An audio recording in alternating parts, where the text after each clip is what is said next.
अस्सलाम वालेकुम स्टूडेंट्स। आज इस वीडियो में हम continuous random variable and it's probability density function करेंगे। रैंडम वेरिएबल को हम डिस्कस कर रहे हैं।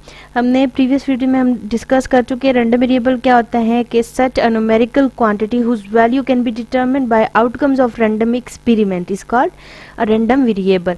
और फिर हमने पढ़ा था कि इसके दो टाइप्स होते हैं, एक डिस्क्रीट रैंडम वेरिएबल होता है और एक कंटिन्यूस रैंडम वेरिएबल। तो डिस्क्रीट को भी हम अलग से डिस्कस हम कर चुके हैं कि डिस्क्रीट में हम कहते हैं कि वो वैल्यूज़ जो काउंटेबल हो, ठीक है, काउंटेबली या फाइनाइट या काउंटेबली इनफाइनाइट वैल्यूज़ जो रैंडम वेरिएबल लेता है वो डिस्क्रीट रैंडम वेरिएबल कहलाता है।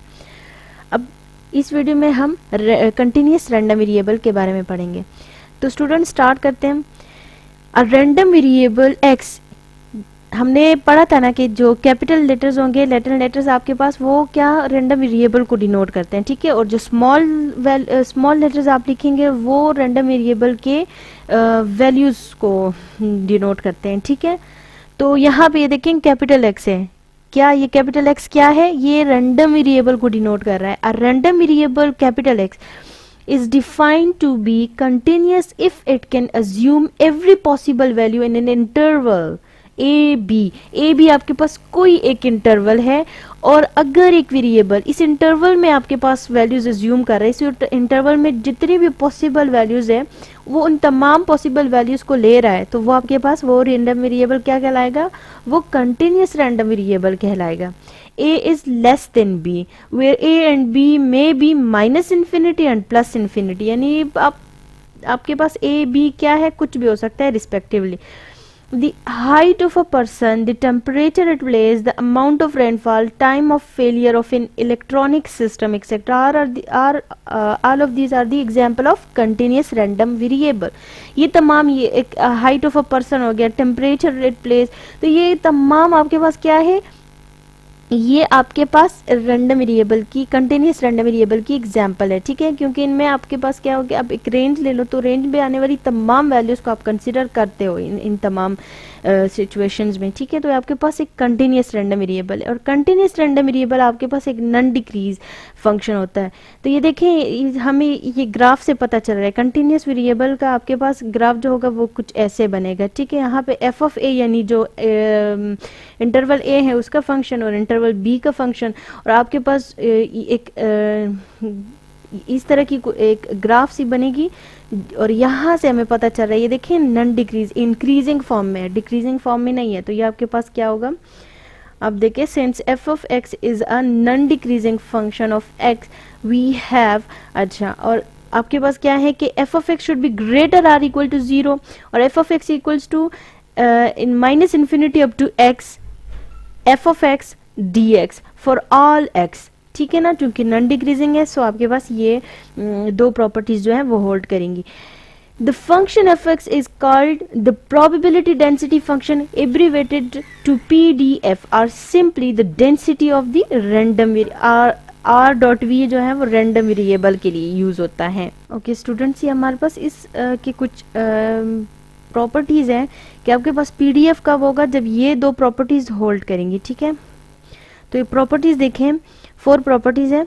फर्स्ट क्या है कि F of x should be greater or equal to 0 for all x, ठीक है ना। एफ ऑफ एक्स आपके पास मस्ट बी ग्रेटर देन 0 होगा, या मे बी इक्वल टू 0 हो जाए बट ग्रेटर देन 0 होगा।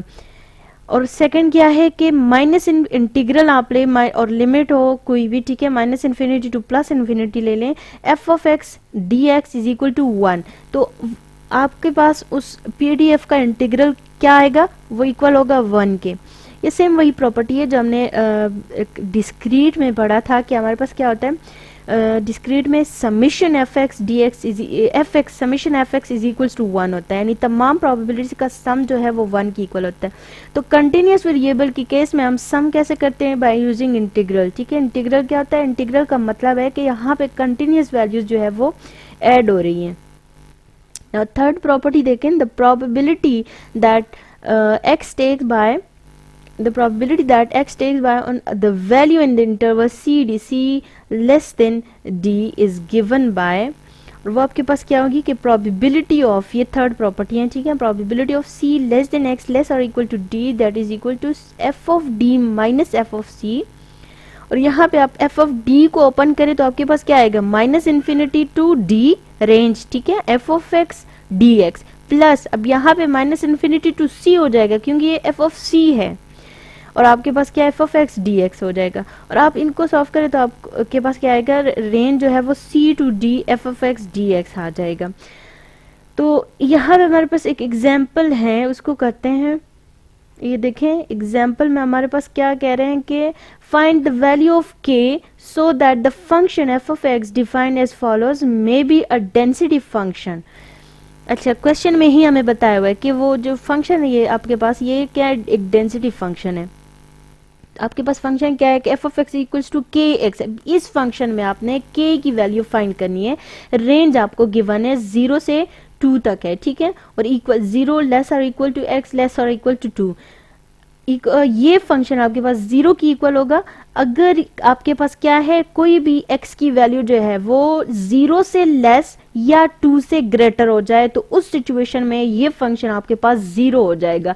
एल्सवेयर मीन्स के आपके पास ये रेंज अगर होल्ड ना करे, ये रेंज सेटिस्फाई ना करे, आपके पास x की वैल्यू क्या हो, या तो लेस देन 0 ले लें, लेस देन 0 लेस, हाँ लेस देन 0 ले लें, और या आपके पास क्या हो कि 2 से ग्रेटर हो जाए, तो वो आपके पास क्या कहलाएगी, वो वहाँ पे ये फंक्शन जो है वो 0 हो जाएगा। नेक्स्ट हमसे क्या मांगा गया कि find the probability that both of two sample values will exceed 1, ठीक है, कि आपके पास probability of x should be greater than 1। Next क्या है कि द कंप्यूट डिस्ट्रीब्यूशन फंक्शन, और आपने डिस्ट्रीब्यूशन फंक्शन यानी कैपिटल एक्स जो है वो कैपिटल एफ एक्स जो है वो फाइंड करना है। तो डिस्ट्रीब्यूशन फंक्शन हम डिस्क्रीट केस में भी कैसे फाइंड करते हैं वो भी हमने इससे प्रीवियस वीडियो में हमने किया है, ठीक है। अब यहाँ पे एक कंटिन्यूस फंक्शन के लिए डिस्ट्रीब्यूशन फंक्शन फाइंड करेंगे। तो लेट्स सॉल्यूशन स्टार्ट करते हैं। सॉल्यूशन, अब हमें सबसे पहले क्या चाहिए, अब देखें हमसे क्या मांगा गया है कि फाइंड द वैल्यू ऑफ के की वैल्यू हमने इस फंक्शन से फाइंड करनी है, ठीक है। फंक्शन कौन सी है, फंक्शन आपके पास है, ये आपका फंक्शन है, और ये जो है ना ये आपके पास रेंज है, ठीक है। तो यहाँ इस फंक्शन को यूज करके हमने क्या करना है, हमने फाइंड करना है रेंज के की वैल्यू, ठीक है, के की वैल्यू हमने फाइंड करनी है। तो स्टूडेंट स्टार्ट हम कैसे लेंगे, ये देखें हमें क्या गिवन है कि आपके पास ये जो फंक्शन है ये डेंसिटी फंक्शन है। तो ये याद रखिए स्टूडेंट्स, आपके पास डेंसिटी फंक्शन के लिए ये इन दो प्रॉपर्टीज का होना मस्ट है, इन दो प्रॉपर्टीज का आपके पास होना मस्ट है। इट मीन्स दैट कि अगर ये फंक्शन आपके पास डेंसिटी फंक्शन है जो कि गिवन है हमारे पास, ठीक है, कि ये फंक्शन आपके पास क्या है, the function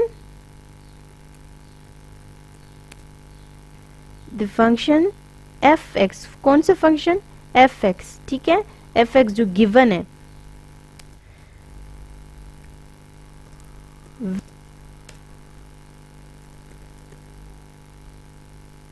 will be a density function।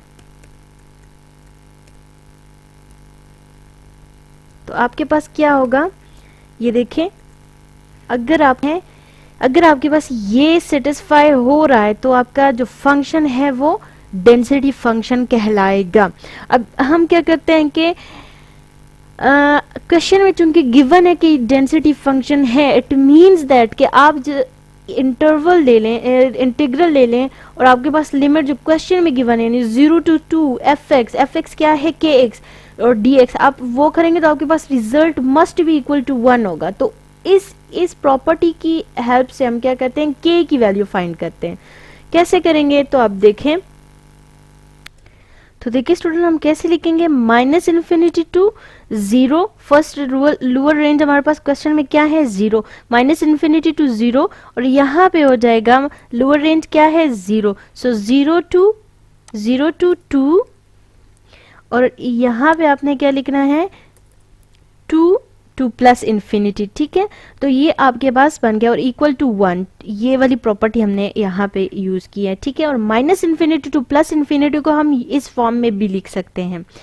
तो नेक्स्ट आपके पास क्या आएगा, ये देखें, ये एफ ऑफ एक्स की जगह हम इसकी वैल्यू पुट कर देते हैं और वो क्या है के एक्स। ठीक है, के एक्स हमारे पास फंक्शन है, तो इन तमाम एफ एक्स की जगह हम के एक्स पुट कर देते हैं। ठीक है,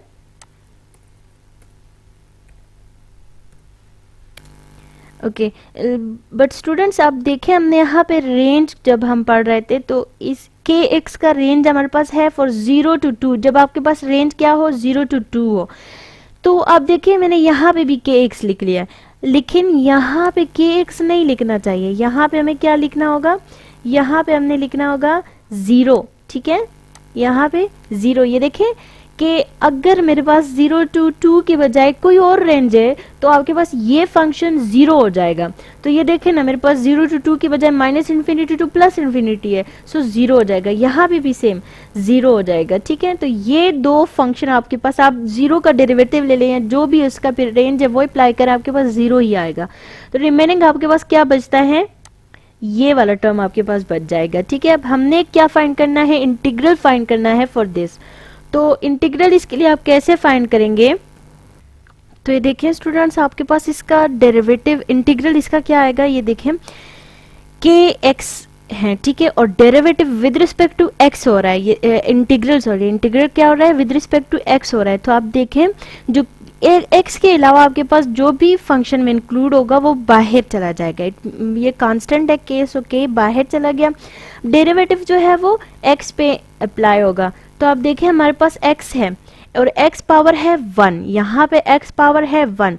तो इंटीग्रल का रूल है कि आपके पास क्या होता है, पावर में 1 जो है वो मजीद 1 ऐड हो जाता है। तो यहाँ पे ऑलरेडी पहले से एक 1 उसके पावर मौजूद थी, इस 1 के साथ आपने +1 लगा लेना है, और जो आपके पास यहाँ पे पावर में आएगा ना, ये देखिए 1 + 1 है। ठीक है, तो ये 1 + 1 आपने यहाँ भी लिख लेना है। ठीक है, और आपके पास जो रेंज थी 0 to 2 वो अभी हमने अप्लाई नहीं किया, और वो आपके पास ब्रैकेट 0 to 2 आ जाएगा। अब नेक्स्ट आपने क्या करना है कि ये पावर जो है ये 2 बन जाएगा और डिवाइडेड बाय 2 भी आ जाएगा आपके पास।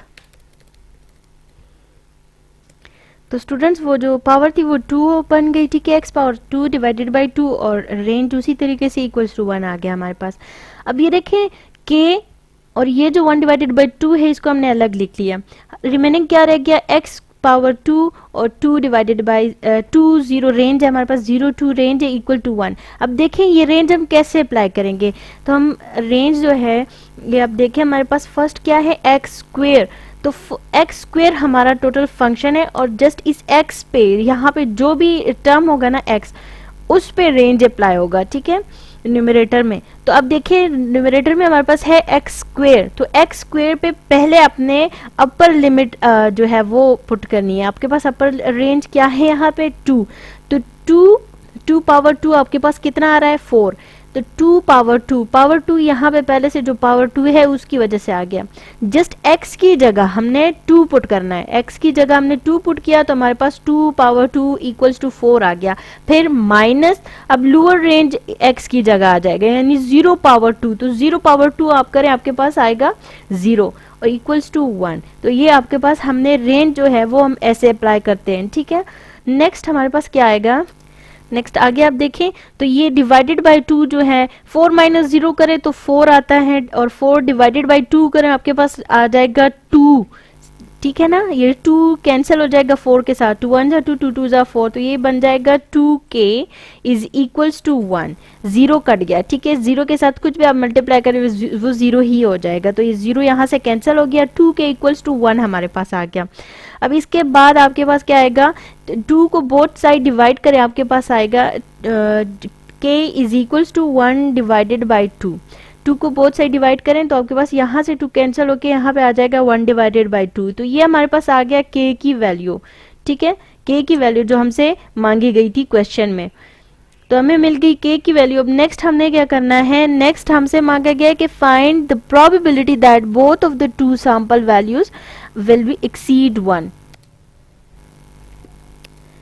यानी हमसे क्या मांगा गया है, probability that x should be greater than 1, exceed 1 means greater than 1।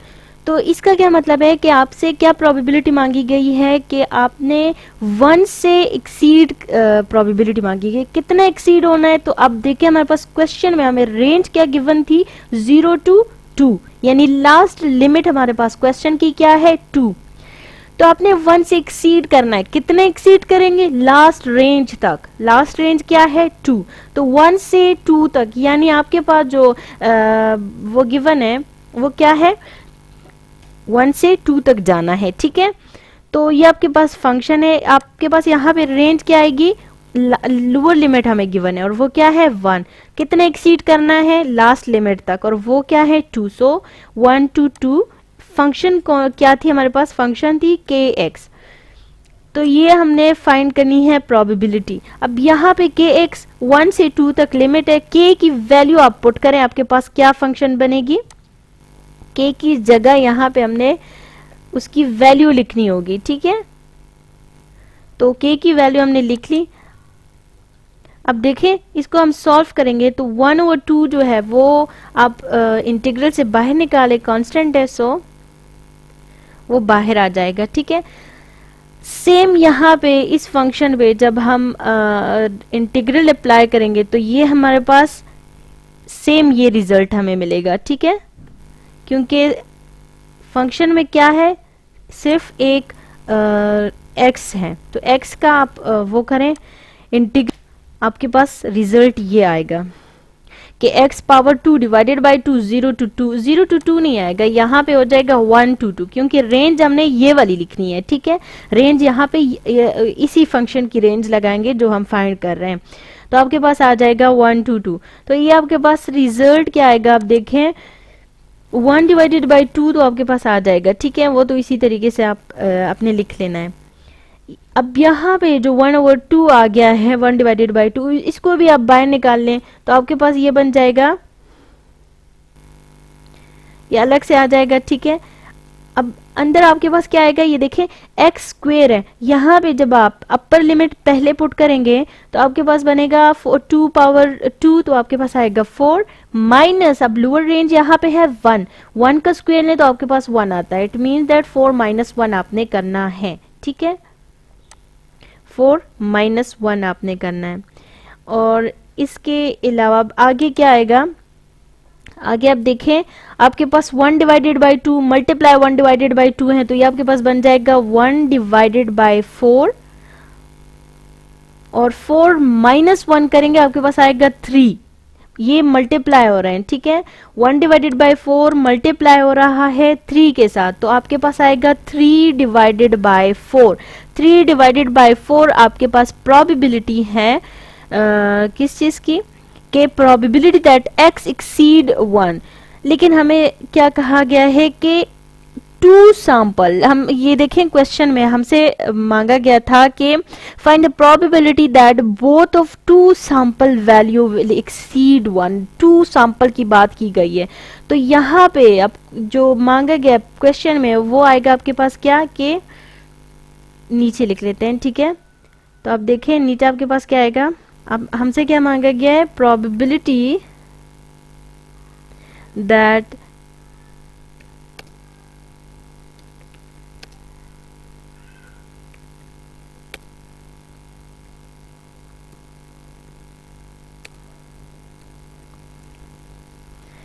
तो वो आपके पास क्या आएगी, ये देखिए एक अगर एक्सीड करे तो उसकी प्रोबेबिलिटी हमारे पास आती है 3/4। अब 2 एक्सीड करेंगे तो आपके पास 3/4 मल्टीप्लाई 3/4 आएगा, ठीक है ना। 3/4 मल्टीप्लाई 3/4, तो ये प्रोबेबिलिटी आपके पास आएगी, आप इसको सॉल्व करें तो आपके पास आएगा 9 डिवाइडेड बाय 16, ठीक है, 9 डिवाइडेड बाय 16 आएगा। थर्ड पार्ट में हमसे क्या मांगा गया है कि आपने डिस्ट्रीब्यूशन फंक्शन कंप्यूट करना है, तो देखें उसके लिए क्या करेंगे,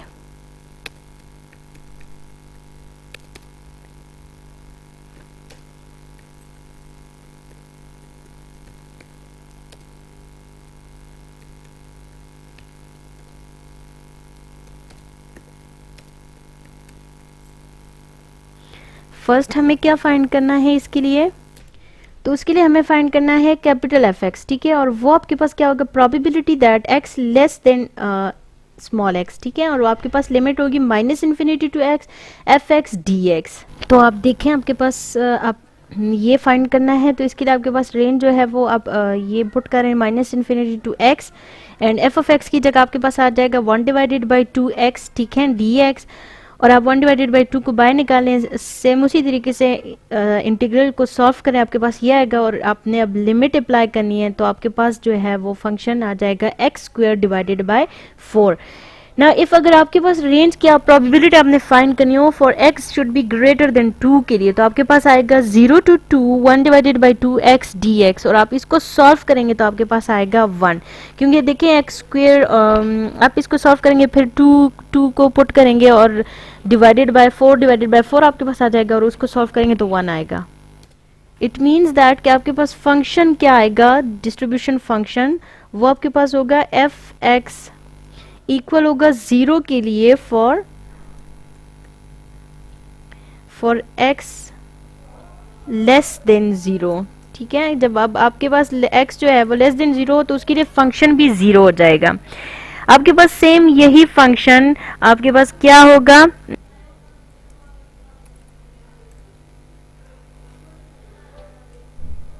अभी हमने फाइंड किया क्या था, x²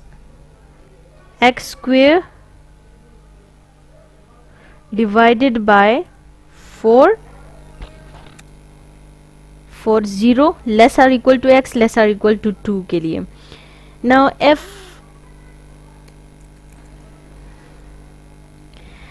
एक्स आपके पास इक्वल होगा 1 के अगर आपके पास जो x है वो क्या है, फॉर x ग्रेटर देन 2 के लिए। तो ये आपके पास क्या डिस्ट्रीब्यूशन फंक्शन आ गया है। आई होप आप लोग को समझ आ गई होगी। अगर आपको कहीं भी समझ नहीं आई तो आप कमेंट सेक्शन में पूछ सकते हैं।